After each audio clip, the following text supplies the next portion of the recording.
Pemirsa, adanya wacana lembaga pendidikan kesehatan menjadi satuan pelayanan pemenuhan gizi. Sebagai lembaga resmi penyedia makanan bergizi gratis MBG ditolak akademisi di Denpasar.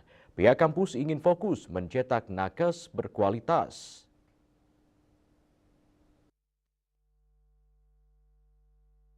Menurut Rektor ITK Sebali Darmo Suyaso, program MBG sebagai program besar pemerintah era Prabowo Subianto memang bagus, tapi dalam pelaksanaannya masih ada SPPG dalam pembinaan dan perlu adanya langkah-langkah antisipatif.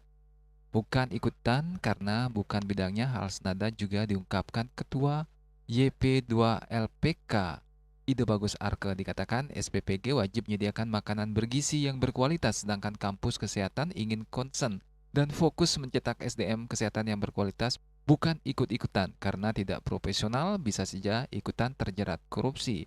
Mengingat dari ribuan SPPG sebagai penyedia makanan bergizi gratis, masih banyak yang dalam pengawasan. MBG ini luar biasa, ya, program prioritas pemerintah. Namun memang dalam pelaksanaannya masih banyak hal yang harus dievaluasi dan diperbaiki. Saya rasa secara statistik itu sudah banyak sekali diumumkan, dari sekian ribu gerai MBG tersebut ada beberapa yang memang masih dalam pembinaan, dalam pengawasan.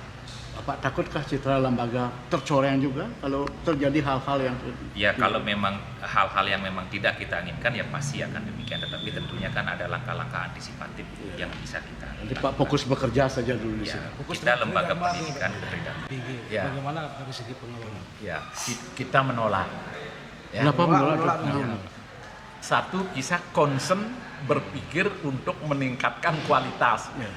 Kasihkan orang-orang yang mempunyai potensi di bidang itu. Jangan kita ikut-ikutan. Nanti justru kalau kita tidak profesional mengelola, bisa saja kita ikut korupsi. Agus Sudiatmika, Bali TV.